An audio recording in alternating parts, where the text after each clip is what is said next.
Okay, fantastic. For those of you who are on the Ag Behavioral Health Working Group, and those of you who are joining us as community members, welcome to the Ag Behavioral Health Working Group meeting on October 28th. We will have Spanish interpretation, and so Consuelo, thank you for joining us again today, and I will let you introduce yourself and how the Spanish interpretation will work for those that need it.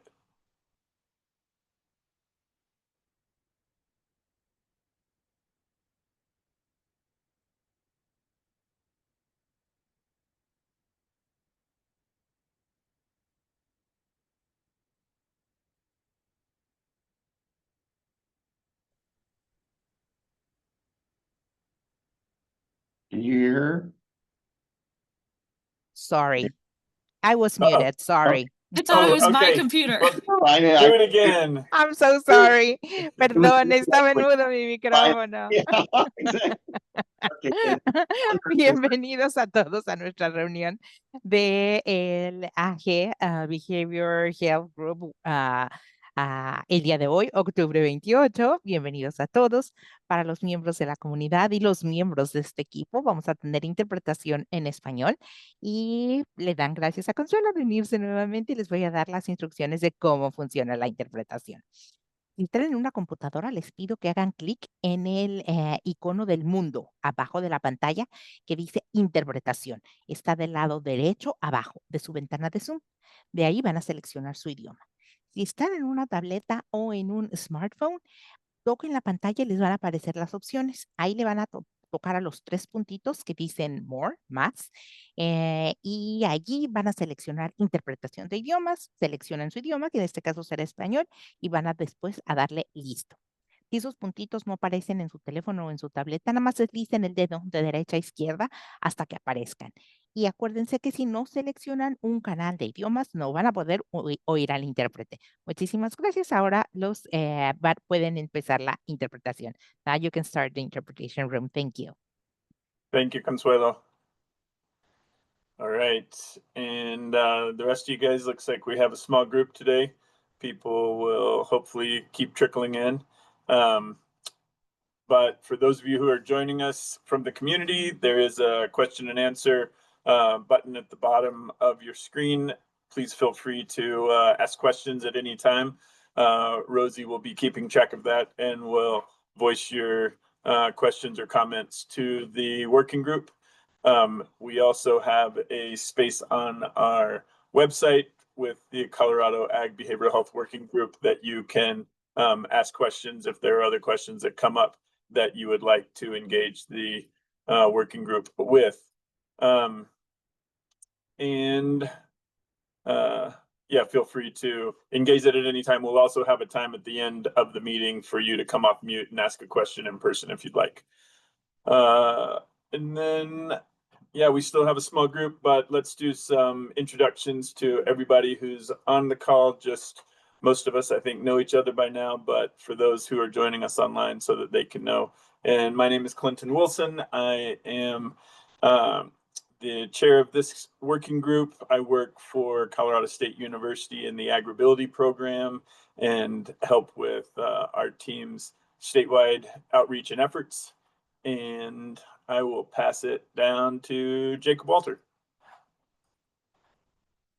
Hey y'all, I'm Jacob Walter. I work for CSU Pueblo, but I'm on this committee in a production agriculture capacity, and I'm a family experience lens. And I will pass it to JC. Thank you, Jacob. JC Carica, Chief Administrative Officer for Axis Health Systems, serving kind of the western slope, specifically central and south. And happy to announce that we have our coffee break spinoff started over here. It's called the Hay Initiative, Hay, as in how are you, a spinoff of Comet.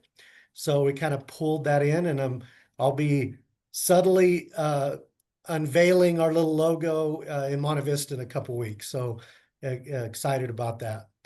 And I'll pass it over to Robert.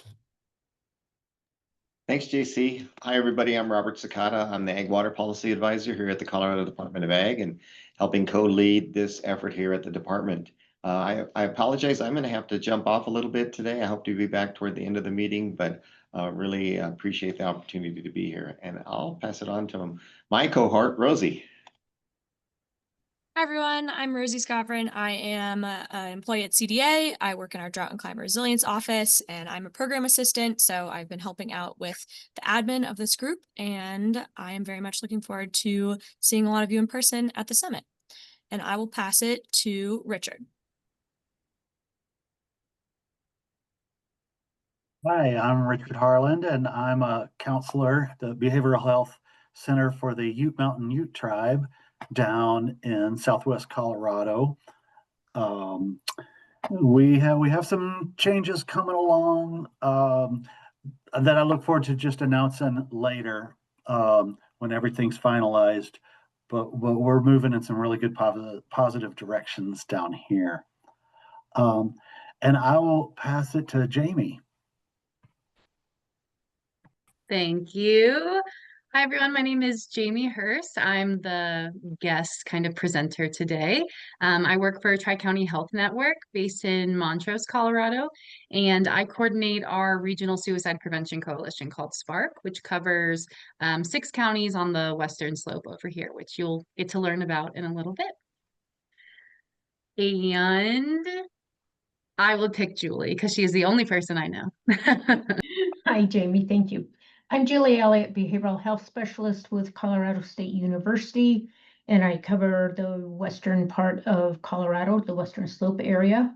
And I work within CSU, I work with the Agribility program as their behavioral health specialist. So thank you.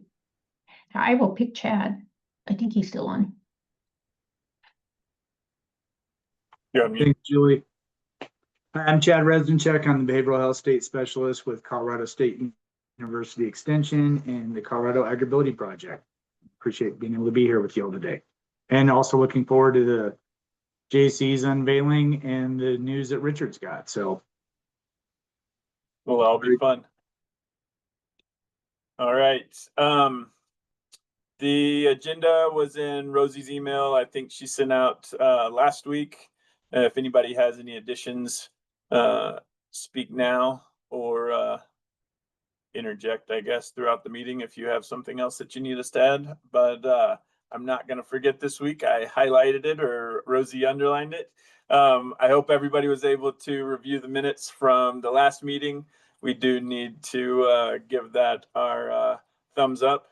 And so Rosie sent those out as well in that last email. If anybody has any corrections or additions, you're also invited to speak now. Robert just dropped it. Is that what you just dropped in the chat, Robert? I put the agenda in the chat. And Oh, the new agenda. Yep. Okay. Minutes. There's a link to the minutes there. Totally. Do we need a minute to look at the minutes? Thank you for laughing at that, Robert. We keep it really professional around here. All right, then, with nobody speaking up or speaking out against this, I will say, unless you have a problem, give me a thumbs up and we'll approve the minutes from last time. And we will move forward. Today, Jamie is going to be our guest. She mentioned that she is from the Tri-County Network. Is that right? Yes. And Health Network out in the Western Slope. And we are excited for you to tell us about the work that you do out there and that you were able to join us. We were on a call not too long ago and somebody had mentioned their collaboration with you and how meaningful it was. And I haven't worked with you guys, so really excited to learn more about what you're doing. So without any further, actually, Megan just jumped on. And so before we move to Jamie, I'm going to let Megan just say hi and introduce yourself so people know who you are. Thanks, Clinton, and I apologize for joining you all late. I had another meeting that ran a little bit over. I am Megan Shelton. I go by she, her. I am the Cultural Practice and Accessibility Advisor for BHA, Behavioral Health Administration, and I have been overseeing our collaboration and our work with Senate Bill 24-055. And I'm very excited to make a quick announcement that we have a new staff hired that will be joining us officially next week to lead this work in the agricultural space, and have confirmed that she will join me, joining you all at the summit in Monte Vista in a couple of weeks. So I'm very excited about that as well. Awesome. Glad that you were able to join and make that announcement. We're excited about that as well. Okay, Jamie, back over to you. All right, thank you. Yes, I think that maybe you're thinking of Catherine Harvey, who may have mentioned her interactions with me, wherever Catherine is in Mongolia on some horse somewhere, thinking of her. Catherine actually reached out and wanted me to talk about, she said that the work group would be interested in hearing about how outreach to the agricultural community hasn't been successful. And I was flattered that she thought of me as being the person that has been unsuccessful in some of my outreach efforts. So I thought that what I could do today, just to share with you all, I'm not somebody who has a history in the ag environment. I live here on the western slope of Colorado and have lived here for 5 years, but I come from a suburb in Ohio. I do not have any agricultural or ranching history. What I do have is experience with behavioral health and suicide. And that's how I got to the role that I have today. So what we thought we could do was just do a little bit of, I'm calling this my field notes, my field report from a non-agricultural individual and organization, just reporting back on some of the efforts that we have undertaken to reach out to our agricultural community, which makes up a large percentage of the individuals in our area. So I'm gonna, I think, share my screen real quick. Hopefully this works. Can everybody see this? Yeah, I'm seeing some yeses. Okay, wonderful. So I'm going to talk a little bit just about our efforts in reaching this community, what has and hasn't worked, because there have been many things that have not worked yet, I should say. So a little bit about us. So this olive green collection of 6 counties here, that is the area that we serve. Our name is Tri-County Health Network. It's a misnomer. We cover 6 counties. We are not public health. We're working on changing the name. It's a little confusing, but we do offer health equity services throughout this 6-county region. And part of that is our Regional Suicide Prevention Coalition, which we call SPARC, so Suicide Prevention, Awareness, and Recovery Coalition. This coalition is sponsored through the Colorado National Collaborative, which I think maybe you all are familiar with in terms of what Catherine and Kaylee from the Office of Suicide Prevention work on. This was a collaboration with the CDC that originally was giving outreach to the counties across the state that had the highest levels of death by suicide. We are in the second wave of that. Our 6 counties are in the second wave of that. And it operates under this public health approach. You can see our 6 pillars down here at the bottom if you're not familiar with it.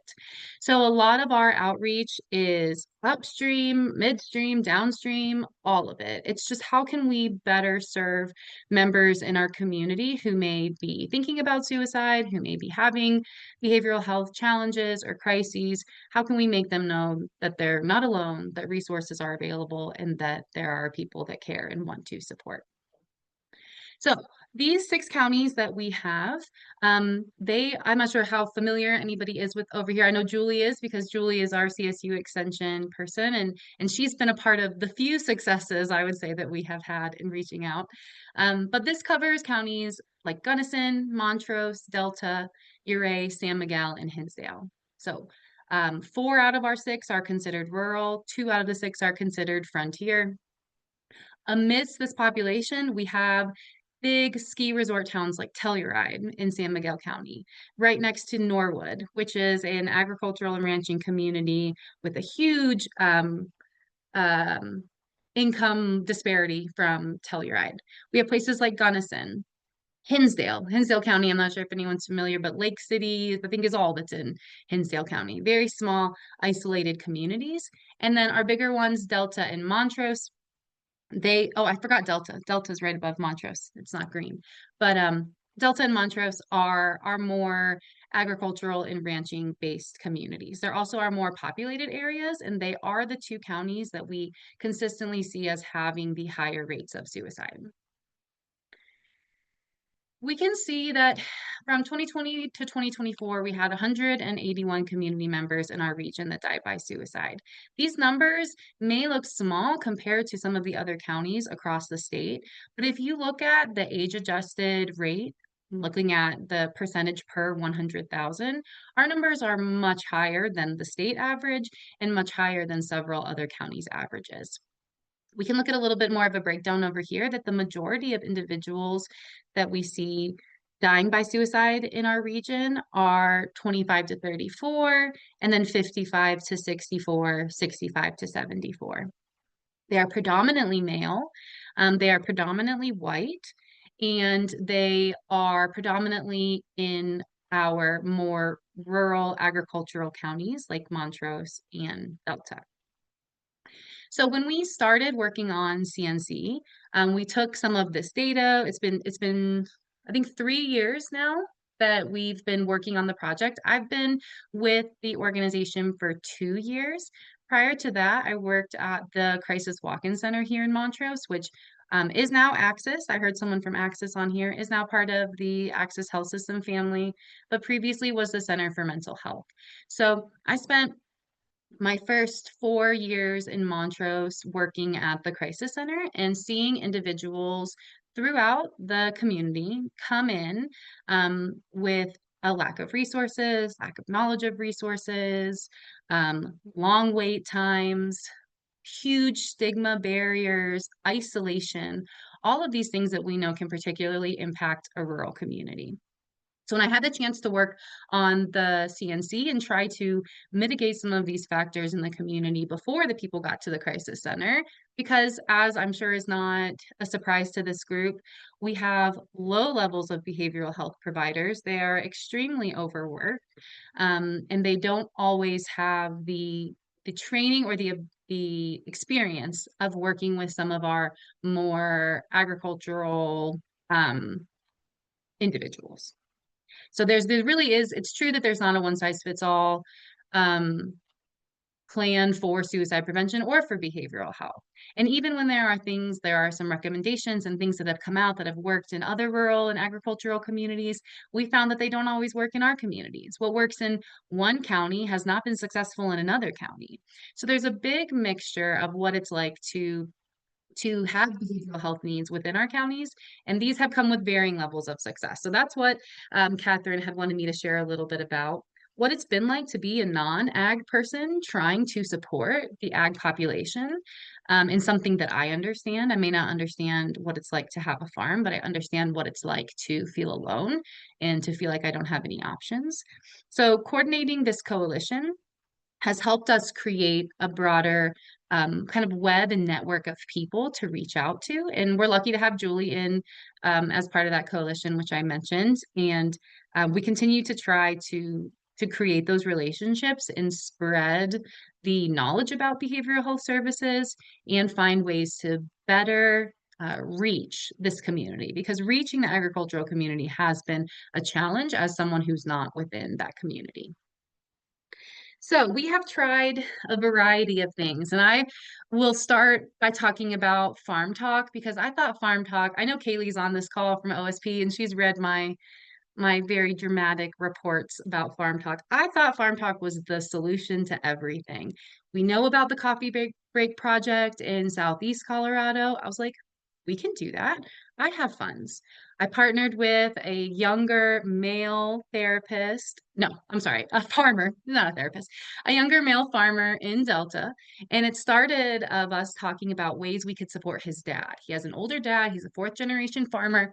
And he said his dad is alone. He doesn't talk to anybody. He's really isolated. And I said, well, what would your dad like? And he said, well, he would like to talk about farm stuff and he likes coffee. And I was like, perfect. I know about this coffee break project. We're gonna replicate it. Obviously, this works for rural communities. We tried for 4 different weeks and 4 different times to get farm talk to happen. We put these flyers all over town. We went to the CDA offices. We went to some offices, I don't even know what they were, the dairy something that's in Delta. We went to the grain elevator. We went to all of the stores that any farmer in the community could possibly ever visit. We went to the farmer's market. Dan shared this on his social media. We put this information everywhere. We offered free coffee. We didn't even put mental health on the flyer or in the advertisements. It was really just come talk about farms. Come, and apparently that is a thing. I didn't know.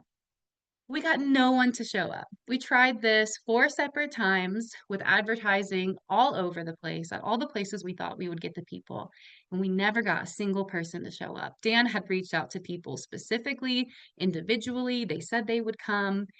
He knew people that said they wanted something like this. I have heard that there are people that want something like this, but we could not get anybody to come to Farm Talk.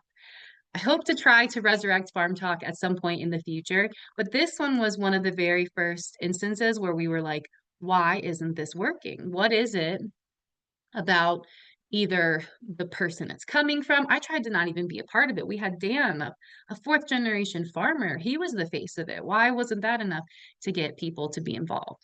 Then people said maybe it should be a different time. We tried a different time, a different place. We'll try a different place. We still have yet to be able to make something like that work. So I honestly thought that this is proven through the Coffee Break Project as something that can be impactful. This is obviously what all agricultural individuals and communities want. So why wouldn't this be a success here?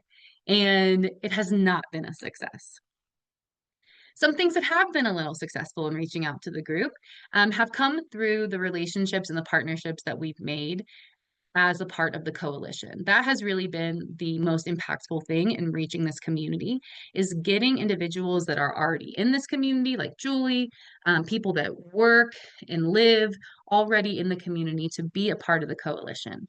But that is also a really big ask for individuals in our region who are already overworked, who don't have the time to join another coalition or to be a part of another online meeting at 2 in the afternoon. It's been a lot to kind of put that on community members to be the ones to be our face and kind of our community champion. But we've been brainstorming some ways to better utilize that, and I'll talk about those later. But some good things that have happened, and some of them have been in partnership with Julie. Things like the Rough and Rowdy Bronc and Cattle Battle. This was a rodeo that took place in Montrose. It was a farm from Grand Junction that was passionate about mental health. And Julie and I were able to partner at a table there. So we had gun locks, some suicide prevention materials, and Julie had all of her like agri-stress, agri-ability, all of those things at the table. Did anybody stop and talk to us? Not really. We were right by the beer line, which probably wasn't the best location for me having like gun locks and stuff. A lot of people look, Julie, tell me if I'm wrong, but I don't think anybody stopped by, maybe one person, but at least we were there. And that's what we found as being one of the simultaneously one of the barriers and one of the successes is we just have to insert behavioral health and specifically suicide prevention in my instance into the community. Make this a part of the normal community. Make this a part of the events. Right now, it seems so separate. You have to go to a therapist office. You have to go sit there and talk for an hour. It's not something we talk about at home. It's not something that we talk about at work. It's definitely not something that is a part of my daily life. So a lot of our work has been trying to change that because until we can get past those stigma barriers that still exist, we are on the Western slope. People moved out here to be alone, they always tell me. I'm like, well, not that alone. No one wants to be that isolated. People moved out here to be alone. They take care of their farm. They take care of everything on their own. Why do they need help with any of their behavioral health problems? They don't even have behavioral health problems. problems. So a lot of our efforts have been kind of butting up against that. And we've been trying to find ways to kind of change the environment of where these conversations are taking place. So some things that we've done to try to help with that. I'm going to come back to the Dude Talk dinners in a second, but we tried to focus in May for Mental Health Awareness Month on workplace wellness.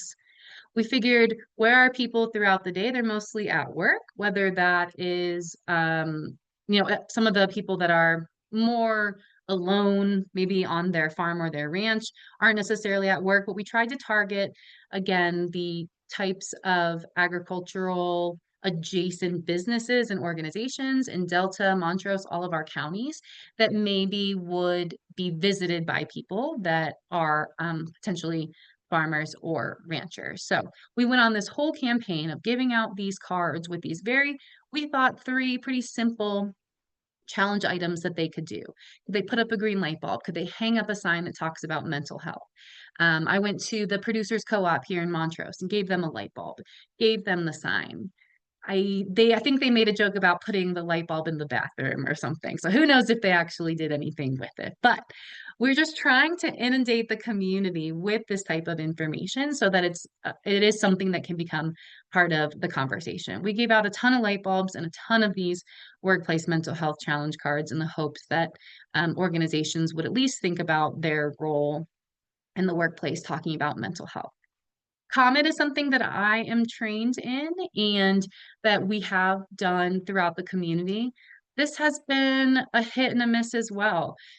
We've tried to hold the COMMET trainings at the Montrose Event Center here in town. It's the fairgrounds. It's where the rodeo is. It's the agricultural kind of like big building here. So I've held COMMET there. I've advertised it to organizations and businesses and communities that I thought would be interested in something like this. And we've gotten very few people to show up. We've tried different days, different times, a weekend, an evening, the winter, the spring. When can I get people to come to these things? Where will they come to them? And we just consistently find that I think COMMET is a wonderful training and it is something that I really enjoy doing. And I consistently feel like I'm not getting the people to the training that actually need it. And we haven't yet figured out how to get those people to the trainings. We also, through our coalition, started a Rural Men work group. I've been trying to find a better name. We still haven't come up with a better name than Rural Men. But we thought that through the coalition, we see that this is the amount of specifically suicide deaths in our region are rural men that are potentially not connected to a lot of the typical public health outreach efforts. And something Catherine and I have talked about is when it comes to behavioral health, more often than not, organizations like a nonprofit like Tri-County Health Network, public health, different either nonprofits or public health organizations are the ones that have the funding to help with these things. I have funds to support a Dude Talk dinner where guys can come together to talk. I have funds to support these things, but we don't always have the best connections within the agricultural community to have them be used. Or we maybe don't have the credibility or the connections. Turnover in behavioral health is huge. I'm sure it's like that where everybody is, but especially out here, the people don't often stay at jobs for long. They're overworked. There's always turnover. There are always new initiatives about agricultural, rural behavioral health coming out that try one time and don't work, and then no one ever sees them again. So there's a lot of, at least in our region, a lot of relationship building that still needs to occur for the community to feel like people are actually caring and actually a part of the community. Okay, a few other things that have been semi-successful. We have participated in the Gunshot Project, which I believe you all have learned about, have had a presentation about before. The Gunshot Project, that is something that we participate in. We've had mixed reviews with it. I can say that one of the best experiences we had was this picture that's at the bottom is myself and Michael from the VA. The Montrose Gun Club had a gun show at the end of September at the at the Montrose Fairgrounds at the event center. And we had a resource table there for 2 days. And that was easily the best interactions that I had with a lot of individuals. We had no bad interactions, which I think is good. And we had a few like medium interest interactions. So people, when they had the chance to kind of stop by and look at our table, there was a lot of, oh, my friend killed himself when we were young, or, oh yeah, my brother died by suicide. The more that we were there, the more that people were opening up and sharing that this has happened in the community. And a lot of these individuals were a part of the ag and ranching community, sharing that they had lost someone in their family, but had never really talked about it with anybody. So we know that this is happening, but too often still it's happening in isolation. And part of our work is just trying to figure out how to better support those individuals that have lost someone. A few other things I just wanted to point out. We have a multicultural advocacy team here at Tri-County Health Network that focuses on a lot of our immigration legal services and immigration rights for individuals in our counties. A lot of our agricultural workers are Spanish speaking. And we try to make sure that we have a good amount of resources and information for them about behavioral health and behavioral health services. But that will lead to another kind of issue that we experience is we don't have a lot of male therapists in our region, and we don't have a lot of therapists that speak Spanish. Man therapy is something that we've tried to incorporate. It has some specific ag-related promotional flyers and social media posts. But we find that we just have not been able to get good traction with this yet. And part of the Man Therapy website is that it directs you to therapists in your region. And we just have we really don't have very many male therapists in our region to direct people to. So what's next then? I've spent some time talking about what hasn't worked, a few things that have worked. But one of the best things that we have been working on as a coalition is just acknowledging our limits and acknowledging the barriers that exist to supporting our ag community members and brainstorming ways collectively that we can work on it. So one of the things that we have planned for this coming year is kind of a social norms movement or campaign. So we've been working on this through the coalition, this movement called We Are the Ones, where we're trying to encourage community-led and community-inspired actions, everyday actions that we can take to support each other in our community. This is very similar to what Common is based on. You know, the familiar person, the safe space, having these conversations, being able to notice that your neighbor has not been to the hardware store all week and having that beginning conversation. Because we find that we don't have a lot of community conversation about this. It's a lot of nonprofits, public health organizations talking at the community members and saying, you guys need therapy, you need to get some behavioral health help. So we're trying instead to do a different approach, building on those strengths, again, of an agricultural rural community. You are the ones that can take care of each other. You are the ones that can cultivate connection. You are the ones that can be partners in protecting if somebody is having a crisis. So we're trying to share this message. This image with the AgriStress helpline on it is part of, it's the top half of a little sticky calendar that we've ordered to try to give out to people to put at some of the we have like a John Deere warehouse here in town, some of like the producers co-op, some of the like supply stores. We're going to give them out, and hopefully they can display them on their checkout counters for people to take so they can have the calendar, maybe have the AgriStress helpline, really trying to just like, it sounds like we're trying to trick people into thinking about behavioral health, and to some degree that is a little bit of what we're doing, but it's just trying to meet people where they are. If you won't even look, if you can't even say the word suicide, maybe let's talk about cultivating connection first. So it's really just trying to meet some of our community members where they are. This other screenshot here is from a Padlet that we've done at at our coalition meetings, we've really tried to look at, for each county, who can be our trusted messengers. We know that me or somebody from a nonprofit may not be the best messenger to share any information. So who can be our trusted messengers and our trusted businesses within each county? What organizations should we be partnering with? Who's already doing this work? And we maybe just have the funding or the backing or the coordination behind the scenes to encourage it. And this all came from Catherine giving a presentation about some of the different agricultural based trainings that are available. One of the best, success that we have had has been kind of a slower, long-term relationship building success in that rural men work group that I talked about that we have for our coalition.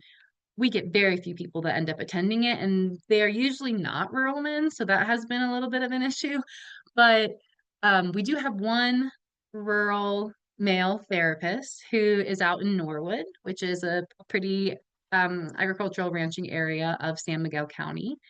And just through the relationship that we have through knowing each other, he recently connected me to a woman who lives in Nucla, which is even more, if you know Montrose County, even more isolated and out there, who is a rancher. Her husband, she and her husband have a ranch there, and he recently attempted suicide and has been struggling with some behavioral health issues.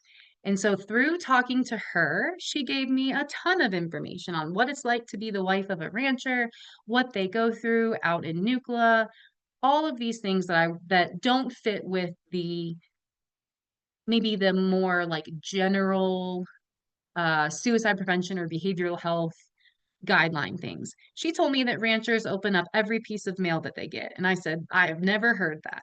Like real mail, like snail mail, like letters. And she said that's the only thing that he'll open up. He's not going to open up an email. He's not going to do anything else, but he will open up every piece of mail. It's like, well, then let's send some postcards. So we're working on maybe creating something that has like the agri-stress information, some of the agribility stuff. I recently mailed her something just to see how it would go. She told me a lot of things that have been helpful. And I think that's one of the biggest takeaways that has come from this is that there really is not just one way to even support agricultural communities and behavioral health. Every single one is going to be a little bit different. Even within our counties, each one is a little bit different. In Gunnison, Dude Talk Dinners is an evening of just dinner and talking put on by an organization called Brothers Helping Brothers. They get a great amount of people that attend that. And I shared that at one of our coalition meetings. And in Uray, which is a predominantly older, more ranching group, they were like, we want that. We want to do that. And I said, great, let's do it. No one showed up. No one even wants to be a part of it anymore. No one showed up. So there's this need and there's this idea that, well, if it worked in this county, maybe it'll work in the other county, but that isn't always the case. And unfortunately, a lot of our trusted messengers, our partner organizations, they are so busy that if it doesn't work out the first time, they may not have the staff ability or funding or even just bandwidth to try it again, because it doesn't always work the very first time. So a lot of these things are going to be longer term solutions, which can be frustrating for behavioral health work, especially when you know that there are people in the community that are isolated and struggling, and you know that there are people that care and resources that are available. But we've really been trying to focus on the trusted messengers, organizations we can partner with, ways that we can meet our agricultural community members where they are, not to try to force them to fit into maybe some of the recommended suicide prevention models that have come from someplace else that maybe don't fit here. I think there are good recommendations in all of the behavioral health and suicide prevention efforts that are happening out there, but it's really just about taking the time to figure out what fits for our specific counties and our specific communities. One of the big things too that we have had successes and struggles with is just having even conversations around firearms. We know that a lot of agricultural and ranching families have firearms. A lot of the people that live here on the Western Slope have firearms, and they are predominantly the method that is used for death by suicide in our region because they are such a lethal means. And even being able to broach some of those conversations, either through the Gunshot Project, through any other type of trainings, or even just dropping, I've reached out to some of like the 4-H groups and, wanting to talk about some things. The conversations are really not happening at the moment because of just the way that our society and our culture is, especially in our region. Some of the bills that have passed locally and statewide, you say the word gun and they're like, I don't agree with you. I'm like, I just want you to not shoot yourself in a moment of crisis. I want you to be okay. Like, so a lot of that trust with the agricultural community and, again, the nonprofits, people that I don't look like, I'm not, they can tell that I'm not someone who knows exactly what they've experienced, but I do know some stuff about behavioral health, at least, and about what that feels like. And so a lot of it has been trying to broach those relationships, to create that type of new community norm where we can talk about firearms. When we've had the ability to meet with someone one-on-one, or we've gotten connected through people, and someone from the coalition has talked to somebody else and they realize that, this person lost someone to suicide. They lost their uncle, and they would be interested in maybe having like a gun safe. Like, those types of successes happen, but in general, the still the norm and the kind of community message that still exists is that this is something other. Behavioral health and suicide prevention is something other than the agricultural community, and that they don't necessarily go together.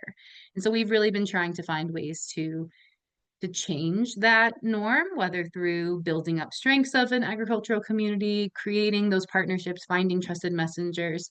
And there definitely have been some successes, but more often than not, it's not a one-size-fits-all thing, and it's not as easy to just be like, oh, the ag people, let me give them an agri-stress flyer, they'll be good to go. Like, it's not actually how it always goes, unfortunately. So I'm excited to learn more about what you all are doing and different things that are helpful, and then we'll bring them back to our community and try and see if it works. And maybe it will, maybe it won't. Maybe Catherine or somebody will invite me back to talk about, round 2 of things that did not work within our community. But the interest is there, and just big thanks to Julie Elliott for being so helpful and helping me navigate this world that I'm not a part of naturally.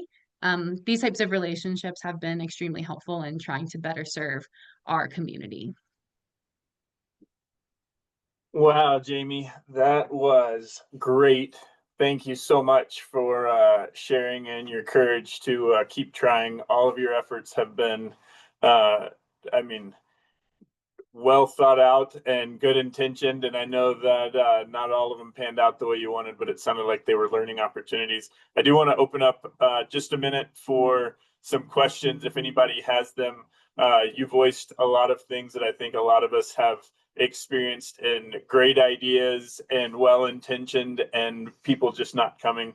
I also want to shout out, glad that you've been able to work with Julie. She does bring a lot of history in agriculture to the table and is a subject matter expert. So it's good that you're partnering with folks that understand, agriculture, even though you are quick to say that's not your history. So before I open it up to everyone else, Robert did have to jump off, but he wanted to make sure that people knew that the CDA and AgriBiLity are partnering out in Montrose to offer a legacy film showing, and I think panel after the event on the 17th. And he dropped a link to the flyer in that for anybody who's out there and wants to promote that. But yeah, before we get too far away from all of Jamie's presentation, does anybody have any questions or thoughts that you want to offer to Jamie? I have a question and a comment, Clinton. Bring it, Julissa. Glad you're able to join us. And I'm guessing that you. maybe you're traveling and you can't come off of The come camera, on like camera, always, but I'm we running know who to you are. Go a ahead. 1,000 meetings sometimes. Hi, That's Jamie. right. My name is Julissa Soto, and I'm the Suicide Prevention Commissioner. I take the attempt survivor seat, and I'm also a board member of Tri-County Health Network. So what you were sharing about the Spanish-speaking agriculture workers, you're so right. It will take an army for the men to trust all of us, and specifically women, even though I'm a Latina and I speak their language and all of that, it's kind of difficult because the machismo comes in too. So it's not only about mental health, behavioral health, but what I will recommend that you partner with us. And for example, I'm having different series of mental health and suicide prevention in Espanol. And my first conference will be in Espanol in Aurora, Colorado. But then we're going to go to Montrose, Grand Junction, and Delta, offering these mental health, behavioral health conferences in Espanol. And I would love to partner with you and see how we can work together so we can unite in our message. Yeah, definitely, Lisa. I'm at Tri-County Health Network. So we've met and kind of talked about this a little bit. So I think our behavioral health team is definitely interested in supporting that for sure. Yeah, ma'am. But I just wanted to, for the rest of the people to know a little bit more of my background too, so they will understand. Perfect. Thanks, Julissa. Anyone else have thoughts or questions or opportunities to share? I just wanted to say that, Jamie, you missed one point or one thing that we did together about a month ago, where we marched down the street. We met at the park and then we marched down the street. I shared that. I did. I shared that with my with Clinton and Chad. We have weekly staff meetings, but I think they thought I was crazy and telling them that. But and also thank you for backing up some of the things that I've been trying to tell them as well. But thank you so much for sharing, because you are a lot of fun to work with. So hopefully we can do more in the future. And Jamie, I don't know if you wanted to introduce Kaylee. I saw that Kaylee joined, or if Kaylee wants to introduce herself. It seems like maybe you guys work together and wanted to give Kaylee the opportunity to introduce yourself and tell us anything that maybe you wanted to add as well. Yeah, hi, good afternoon, everyone. My name is Kaylee Kessel. I use she, her pronouns, and I'm the Suicide and Overdose Prevention Coordinator with the Office of Suicide Prevention. I am zooming in from Capitol Hill, Denver, Colorado. I am not rural, so that is why I've abstained from the vote earlier. We want to make sure that OSP stays engaged in this work group or task force while the Rural Suicide Prevention Coordinator is a vacant position. So I won't be voting. I don't have much context to offer lived experience wise, but I do oversee the contract that our office has with Jamie and one of our other grantees on the Colorado National Collaborative. So Jamie and I have a strong little partnership going between, the state level and their local work on the ground. So it's great to see all of y'all. Thank you for letting me chime in. Great. Thanks, Kaylee. All right. And going once or twice, does anybody else have any questions or thoughts around the work that Jamie shared? Jamie, this is JC from Axis and the old Coffee Break Project stuff. But I'll be up there in Montrose the 19th, 20th, and 21st at our clinic there and our clinic in Gunnison. I'd love to sit down with you and chat. That sounds great. And JC, I was actually going to call you out because you've been involved in a lot of these programs that Jamie has been trying to incorporate on the Western Slope, but over in the southeast corner. And I know that you were part of the initial startups, and just wondering if you had any thoughts to share just about those initial days with Coffee Break or with the gun shop where you guys were trying to get it established, and if there were any things that you felt like really made or make or break. I don't know what the alternative to break is, but for you guys' continued success over there. Yeah, what Jamie's experiencing is the norm, right? It persistence pays, I could say that.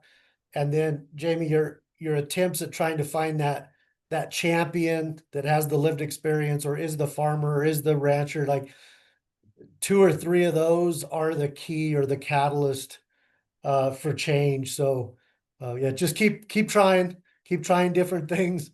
Like I said, persistence will pay off for sure. You'll eventually strike gold, but it takes quite a bit of work. I did appreciate, Jamie, when you were talking about just the diversity of there's not a one, kind of to what JC was talking about, there's not a one size fits all for anybody, and all of us need to be engaged in different ways. So the different attempts, I think, are important. JC, can you share super briefly about you guys' community? I can't ever remember what it's called, but where you have the different businesses that all kind of bought in, not as financial partners, but to support the launch of some of those programs? Sure, we call them investors, and what they do is they invest their logo behind our message. We train them on what we're doing, and we've trained a significant amount of them or their employees in Comet. And I'd say it's taken us 7 years, and I'm having to start over now on the Western Slope, but I think when I left Southeast in the San Luis Valley, we were upwards of almost 40 investors across those 14 counties, including Salida Gun Shop came on kind of late as part of the gun shop project. The American Legion posts, the VFWs. So a lot of things you're doing are in the right sector, right? You're going the right direction. But what I think, to Clinton's point, when we started throwing all of those logos on our promotional materials, the safety behind those logos, and the curiosity behind those logos really started catapulting our efforts. And it got to the point where, because they were investor and their logos were on our literature, they felt peer pressure to attend and bring people with them. Because I was very clear, it's free advertising, and this is what we need in return. And so even the back of my pickup was loaded. It looked like a billboard loaded with all of their logos. And so people passing me on the highway would slow down and wave and thumbs up and start to build that familiarity about this conglomeration of investors all behind well-being. So that's where I'm starting all over again now in the southwest corner. So that's why I want to visit with you in the next couple of weeks, because I think we can support each other in our efforts of what we're trying to do on the Western Slope. Thanks, Clinton. Yeah, of course. And thank you, JC. All right. Well, Jamie, thanks again. You are welcome to stick around. We've got another 40-ish minutes that we're going to be talking through stuff. And my understanding is that nobody from Tri-County is going to be able to make it to the Behavioral Health Summit this time, but I'm hopeful that from this, some of us can collaborate with you and continue, like JC said, to work together. Yes, that would be great. Thank you. Excellent. Well, thanks. All right, everybody, and welcome, Mike. You and Julissa weren't here when we introduced ourselves, but good to see you. And it looked like, oh, and Tim, you joined as well. Glad that you guys were able to make it. Julissa had to drop off, but we are going to move into subcommittee stuff. I'm going to let Chad start us off with best practice updates, if there's anything that he wants to report. For the best practice update, just started putting together an outline to synthesize the data reports and literature review and try to come up with just a basic guiding principles document for that. And since I'm off mute, I'll talk a little bit about the ag data work group. So the plan was to have our interviews done. We're doing more in-depth interviews we have 13 different producers or people that we see as sort of key stakeholders and voices within agriculture. And of those 13 individuals we've identified for these sort of deeper dive interviews, we've conducted 4 of them so far. At least that's what's reflected on the sheet. So we've got some work to do. The hope was to get those finished in November and use late November and December to start transcribing and compiling all that together. So recognizing that I'm sort of the ad hoc leader of that group since Catherine stepped away, leaving a massive vacancy. And I've got a couple of my partners here, Richard and Mike, that are part of that as well. Need to reach out and coordinate a time for us to just touch base. Mike and Richard, if you guys need any help with anything or working out the transcribing process or whatever I can do to help make sure we can inch ourselves forward there, we will hopefully do our best and be able to get something going. So. Excellent. Thanks, Chad. And just a call out that if anybody's interested in partnering with Chad or taking on the subcommittee leadership role that Catherine held, I'm sure that that help would be welcomed.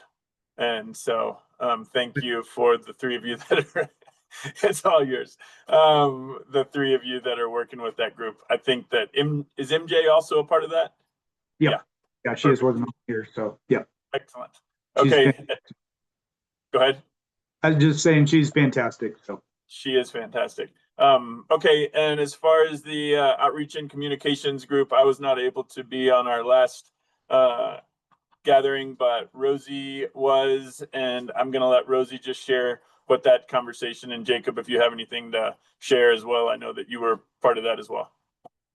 Yeah, so first and foremost, what we talked about in the outreach and communication subcommittee is just wanting to keep momentum going after we host our first summit. So coming up with some ideas of how we're going to advertise about what we were able to accomplish and just put it on people's radars for the fact that this will be an annual event. So we are going to write a blog post after the event. CDA has a blog, so we can have a place to house that online and share it out through all of our networks. We want to capture lots of photos. So for those of you that will be at the events, I will be taking photos, but please, if you happen to snap a photo, that would be great. And then Robert is reaching out to a contact at the Colorado Sun to try to run an article about the summit. And then moving on, aside from the summit, we talked last week about trying to refocus on really tangible goals for what we want out of our communications and outreach efforts. We wrote up outreach strategy. Calandra helped us with it. What I guess would have been like 6 months ago at this point. But we want to focus in on what do we really want to be able to report on to the legislature for our first year and think about, really tangible efforts that we can put in. So Jacob is taking a stab at sifting through that original strategy and picking out the pieces that we think are most important to focus on. And some of the things we talked about, both that we have accomplished already, include continual updated archive of online resources and events on our website. That is something that did not exist before. And so it's really exciting that we have that now. The visibility and promotion of the annual summit, that is obviously in the works. And then continuing to strengthen the network of interagency coordination for resources, trainings, and events. So I think that piece is kind of what we still have a lot of work to do. We talked about the fact that we come on these calls and we all hear so much from each other. And this is often the time when I learn about a lot of the things that are happening across the state. So how can we make sure that folks that aren't necessarily in this virtual room are also hearing about that as well? Jacob, I don't know if you have anything to add. No? All right. But that's what we're up to. Great job. Sweet. As always. That's what's going on in our subcommittee. And I will just flag, we are starting to talk about the ledge report in that subcommittee. For those that are not aware, maybe have forgotten, that is part of what this group is tasked with every year, is submitting a report to the legislature by December 31st. I've started working on it, but I would love for, while you're in your subcommittees or in these meetings, if you're thinking about things that you really want to make sure get reflected in that report of what you think are the real successes that we've accomplished in this first year and where you see us heading in the next few years, please feel free to shoot me an email or bring it up in these meetings.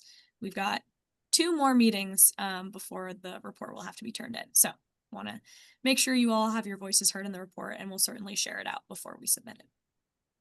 Awesome. And Rosie, before you click off to mute, can you remind everybody the dates of the next 2 meetings, because they did get altered, and I want to make sure that everybody who's on here, we'll send it out in an email, but everybody can mark it down on your calendar because they're not on the original dates that we had assumed. Yeah, so we've changed from our usual last Tuesday because of the holidays. So our next meeting is November 13th from 10 to 11 a.m., just 1 hour, and it's going to be the hour before the summit starts. So if you are in person in Monte Vista, you'll just come to the conference location an hour early and we'll have that meeting. If you're not able to join us at the summit, we will also be doing hybrid. So you can join as you normally do, and we'll have cameras set up in our meeting room. And then the December meeting will be on December 16th, same Tuesday, 1 to 2:30 p.m., but just a week early due to the holiday week. Awesome. Thank you very much. Yeah. And last thing about that, Carlisle might be joining us in 4 minutes. He was going to give a final update. If he's able to join, that'll be awesome. But as far as the outreach goes, I'd say that we have like 1 more week. I can't remember exactly what he said, Rosie, before they're going to stop the RSVP for the Behavioral Health Summit. And so if there's anybody that you've been thinking, oh, I need to send them an email to let them know about the Behavioral Health Summit, please prioritize that this week and let them know. It is in Monte Vista on the 13th and 14th. And I think as of current, and I don't want to steal Carlisle's thunder, but we're at around 60 people have registered so far. And, you know, that's a great response, but there's definitely room in that convention center for more, and we can add more meals as needed. Julie, I see you have your hand raised. I do. So we had talked about at the very beginning, I think, of maybe some funding or something like that that would be available. I have someone from our migrant worker group who would like to attend, and I think would be really good for them to attend, but they simply don't have the funding to send her, like I'm talking about the hotel room and mileage and things like that. I had sent an email to Robert sometime back, and I hadn't heard from him if there was funding available for something like that or not.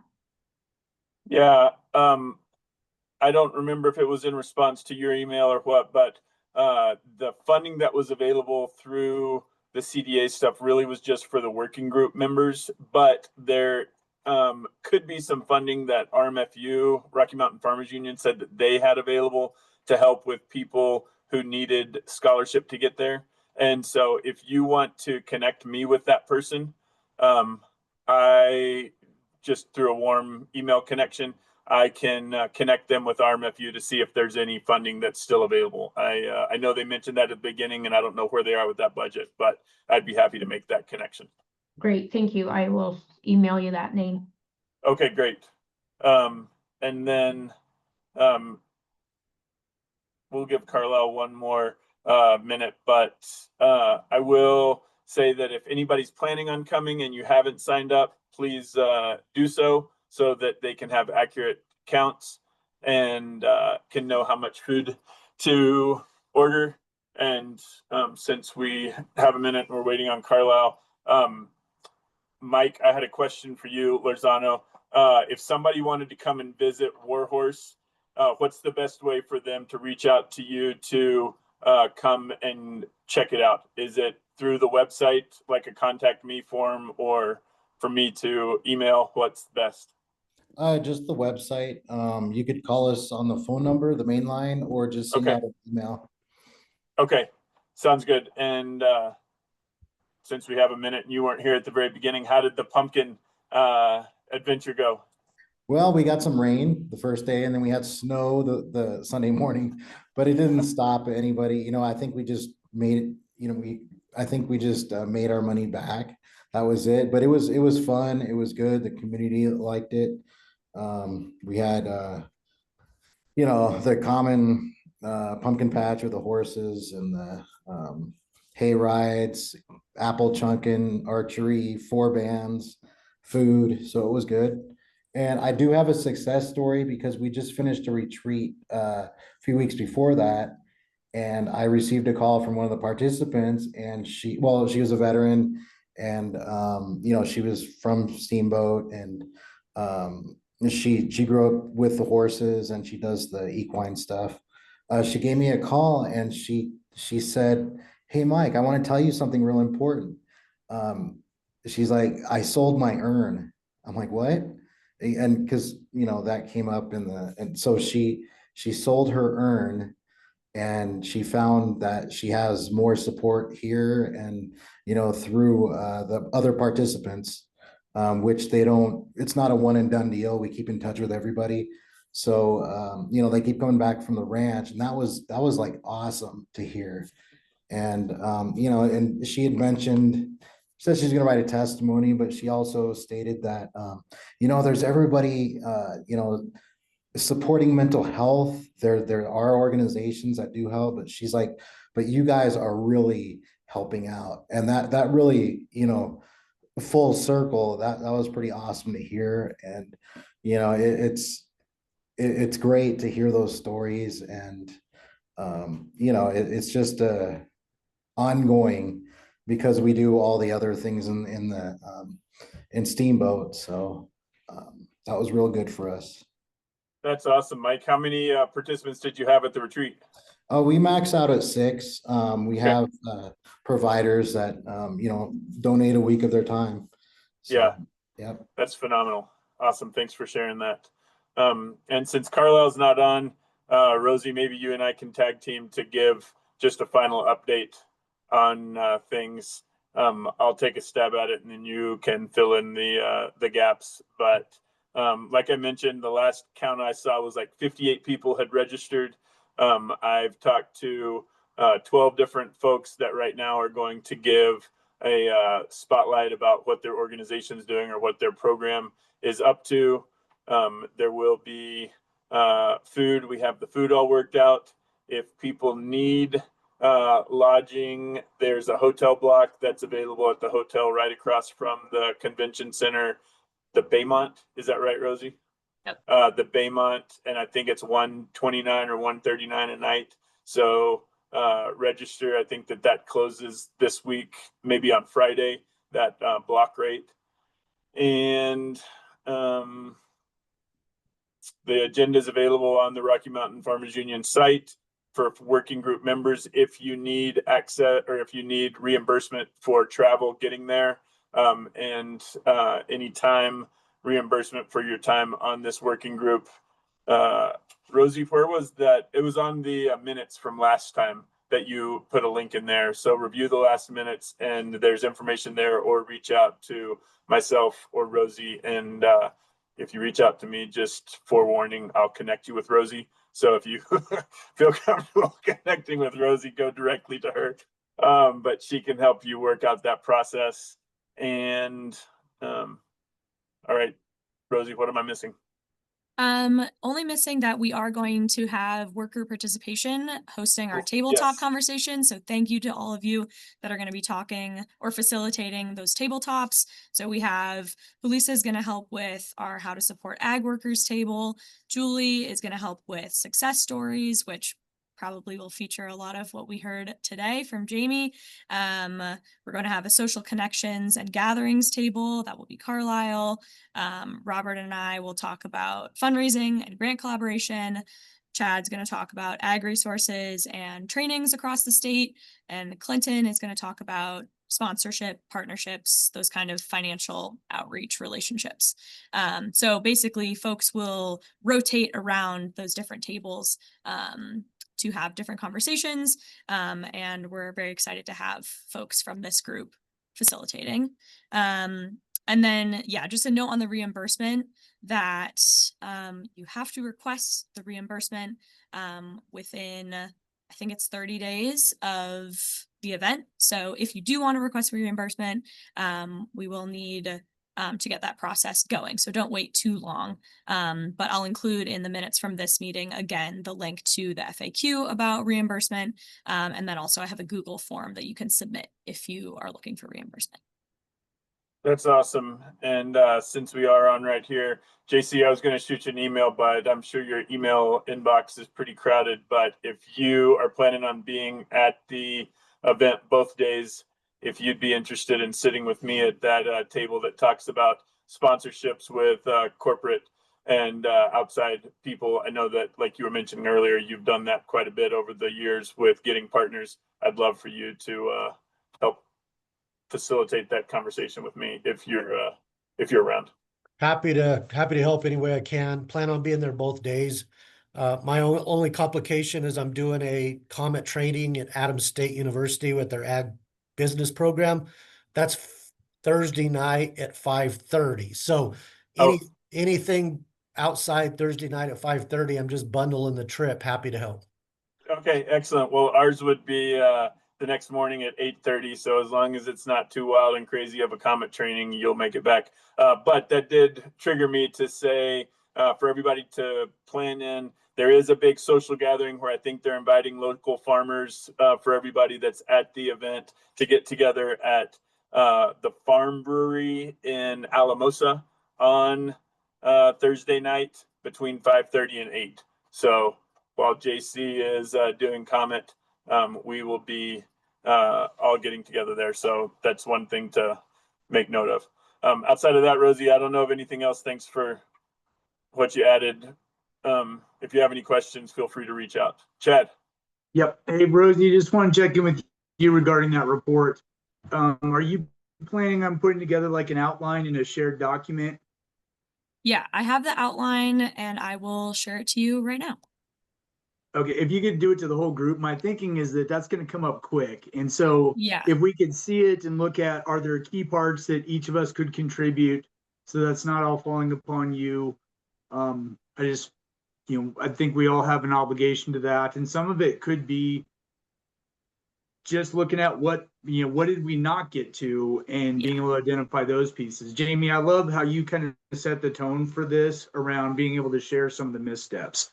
And I appreciate JC, really talking about persistence and his early introduction to me about the Ag Advisory Committee and the importance of those community buy-ins and just, finding different ways to be able to connect and make what we're doing meaningful.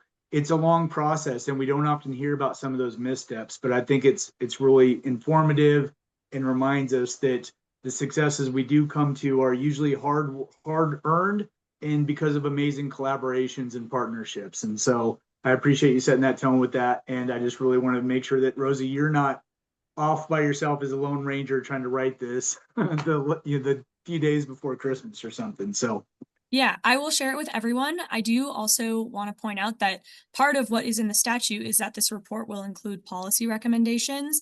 Robert and I were talking about the fact that, the requirements for the report are the same for all 5 years that this report will be submitted. And so I don't think it's crazy that we don't have the policy recommendations yet. But I think that hopefully just keep that in the back of your mind that is what we are building towards eventually.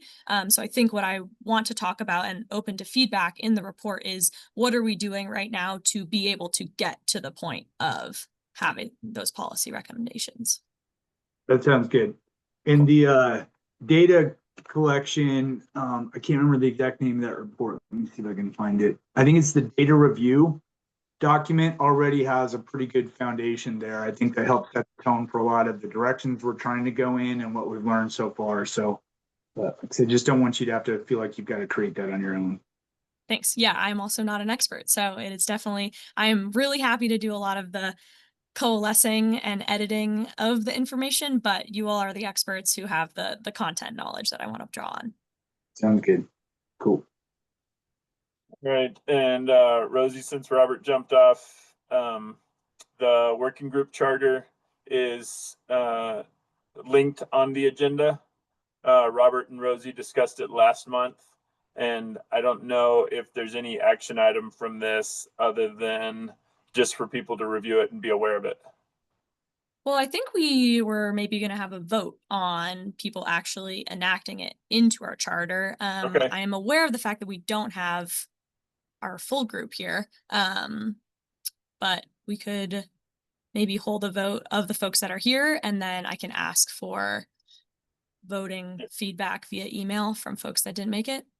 With 8, I don't have a clue what the quorum is for our initial charter. I don't know that there was one, so it seems like a quorum to me.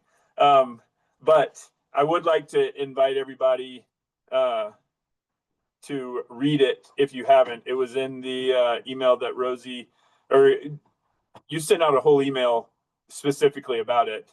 And then the link right here is to it. And it just talks about the 4 absences per calendar year, that the idea is that we're going to work together and collaborate. And that if you take this appointment, then you're committing to those responsibilities. So I'm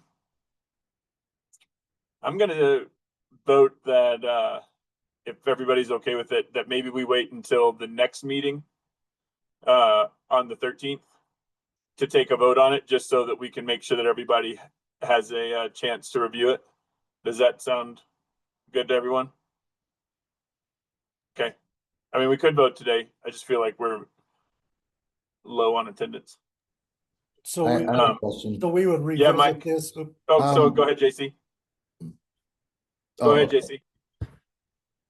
Sorry, Mike. So we would revisit this at Monte Vista. That's my thought. In that 1 hour meeting, that can just be a voting opportunity.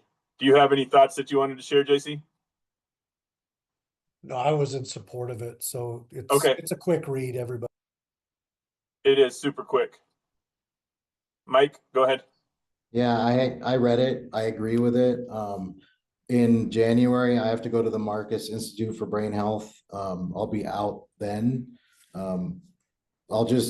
I know these are recorded, so I mean, I guess we'll watch them, give some input, but. Okay. Yeah, that's fine. If you want to send someone, then it wouldn't even count towards those 4 absences. And then again, we're definitely intentional about making sure this is not a like hard and fast rule that if you have those 4 attendances, like boom, you're out. There is always room for extenuating circumstances. So something like that would be perfectly allowable. We know that you all are busy and have things that you need to do outside of this group. Thanks. Okay, then yeah, I say let's just vote on it on the 13th in a couple of weeks. And then there was also discussion about applications for new appointees. Do you know, Rosie, did that close, and did we get a number of them? Yeah, so we actually have a new system that we worked on with our commissioner's office. So we have now up on CDA's website. I'll put a link in the chat for you all. There is already an existing form for anyone who's interested in joining any CDA board and commission.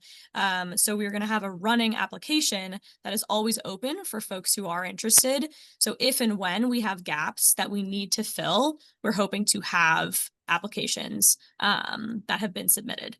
So basically, if you know anyone who is interested that really wants to get involved, you can send them to this link. There's an embedded form where they'll put general information, and then they will click a drop-down menu for which board or commission they want to join. Ours is the second one alphabetically. And that is what CDA, what Jordan, who you all have heard from before, that's what he recommended that we do. So perfect. If and when we need to fill gaps, we will, I think, hopefully draw on folks in the group to help us with review and before we send appointments to our commissioner. Excellent, thanks. And Rosie mentioned earlier about the changes in the 2 meetings, November 13th, November 6th, or December 16th. Make sure that those are corrected on your calendar. It is 2:19, so I'm going to go ahead and open up for public comments. If anybody who is joining us from the public has any questions or comments for the working group. Rosie, are they able to come off mute or just put it in question and answer? They can put it in the question answer, yeah, but I don't see any right now. Excellent. I will. Kristen Carpenter said, would you like for non-voting members to attend on the 13th for the working group meeting? They're available or they're able to attend, but oh, thanks, Jessica. Yes, you are totally able to attend. And Jessica, if you're at the summit, which if I'm remembering correctly, you did RSVP, they're able to attend in person as well, right, Rosie? It's a big enough room. Yep. So it'd be great to see you in person at that meeting. And it's just an hour meeting. Any other public questions or comments?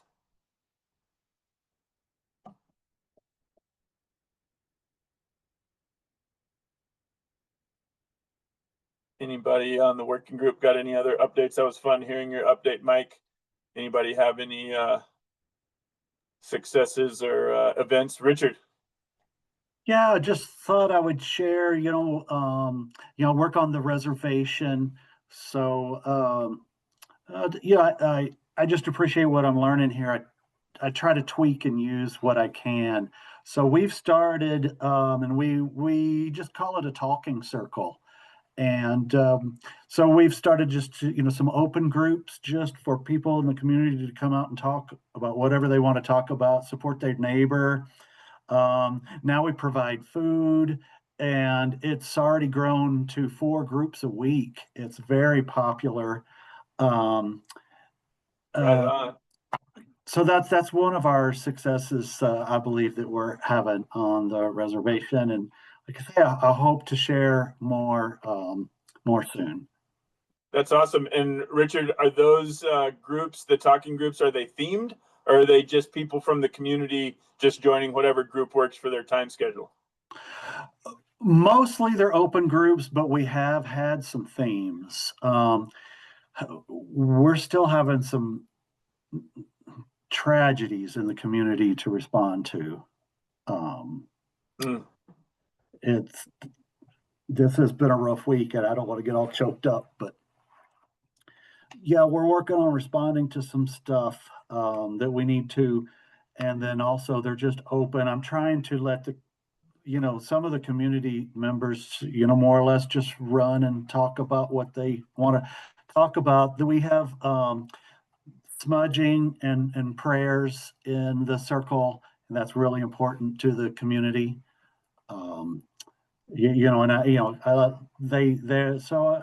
They run that themselves, and I think that some of the positive people are happy to have that outlet. Just community support in the community. Oh, that's great to hear. And you're facilitating all 4 of the talking circles? I'm not facilitating. I'm supporting and providing opportunity, and found some community members they're leading it themselves. So it's kind of more of a peer support group. Man, that sounds fantastic. I look forward to hearing more about that at the summit. Thanks for sharing. Super. Thank you. We did get a question in the chat. Okay. So the question is, have you offered behavioral health or trauma-informed care practices to future farmers or anyone, especially students entering the farming and ranching industries? This person works with students and climate stress in rural towns, and projects promoting resiliency and sustainability. So, I mean, the answer for our work group is not, no, we haven't specifically, but I'm curious if anyone in the work group who works in this space has done anything with youth in particular. Chad, you want to take that? Jacob had his hand up first. I'll let him go. Oh, okay. Mine will be less, well, I don't know. Chad and I can hit this from different angles, I guess. We have done through the legacy showings and through some different workshops like that. I know Kirsten Wolfsberg and I did a presentation for all of the ag teachers for FFA in the state of Colorado back earlier in this year, as well as through all the different partnerships with Colorado Farm Bureau and our young farmers and ranchers. There's been some work around that and trying to get something put in place for the Colorado Wyoming joint conference in February that we might be able to get Chad at. So there's been some stuff kind of in that space, and I know there's been just from FFA members reaching out to folks to get more information about prepared public speeches and bringing more awareness to rural and agricultural mental health. I know there's been some work around there, but I'll throw it over to Chad. Yeah, thanks, Jacob, and I appreciate your work in supporting those groups. I think, we've partnered with 4-H. We presented at the 4-H state conference the last few years. Probably lacking any sort of real sort of systematic services or attempts or structure there. In smaller pockets, we've been able to partner with county specific extension agents doing 4-H, and mostly that's Kirsten Wolfsburg, our mountain region specialist, has been doing that. There, I think, is across a number of different avenues, growing interest and desire to better equip our young producers from an early age with everything from behavioral health literacy to normalizing asking for help to developing their own sort of peer support network. So I think it's something that as a group here, we could probably look for greater opportunities to move the needle there. Yeah. And Chad, you and I have both, well, it was Kirsten actually, have worked with the Building Farmers and Ranchers program here at CSU to present to their group. They have a different group every year, and we've presented the past 3 years to that group as well. And Chad and I, we've partnered some with the New Agrarian program, who works with beginning farmers and ranchers who are doing internships on farms and ranches across Colorado, Wyoming, New Mexico, and Montana, I think. So thanks for that question. Feel free to follow up with anyone or ask follow-ups if you need. Any other questions, Rosie? Any other, go ahead. No. Oh, I just said no. Any other success stories or any updates that anybody wants to give before we wrap it up? I would just pass on for sake of general announcement that I checked out the website for the lodging for that block, and it actually ends, the group rate ends tomorrow. So, so if you haven't already done that, maybe put that on your to-do list for today. Great. And it looks like our leader has returned. Robert, you got any departing words? No, I'm anxious to listen to the recording of this event. Sorry that I missed it in person, but that's what's always nice is we can always go back and listen to it later. So I look forward to that. And then if you were talking about room rates for the summit, just be advised too, I was able to find some pretty good rates in Alamosa. I know it's a little drive away, but there's actually some cheaper rates in Alamosa for rooms if you want to stay in Alamosa. Excellent. Makes the drive shorter for the social gathering. How far? Anybody else? Richard? How far is Monte Vista and Alamosa? Good question. I think it's, what is it? 12 miles? 30 minutes? 15 minutes? 15 minutes? JC has his hand up. JC. I just want to quickly give a shout out to Larry Brown. He is now a Comet trainer, the extension office in Monte Vista. So we drug him along, and he's going to co-facilitate with me at Adams State the week of the summit. So I just want to give him a shout out because he's such a great champion for the San Luis Valley. Absolutely. And we're looking forward to hearing more about, hey, that's really exciting. I didn't know that you guys were launching one down there, because they have one in the San Luis Valley, but they're still calling it just coffee break, right? They Okay. are. Yep. That's good stuff. All right. Going once or going twice. We've got 1 minute to spare. Jamie, thanks again for joining. All of you, thanks for being on here. Appreciate you, and glad that we only have 2 weeks before we can do it again. So until then, see y'all. be well. Yep.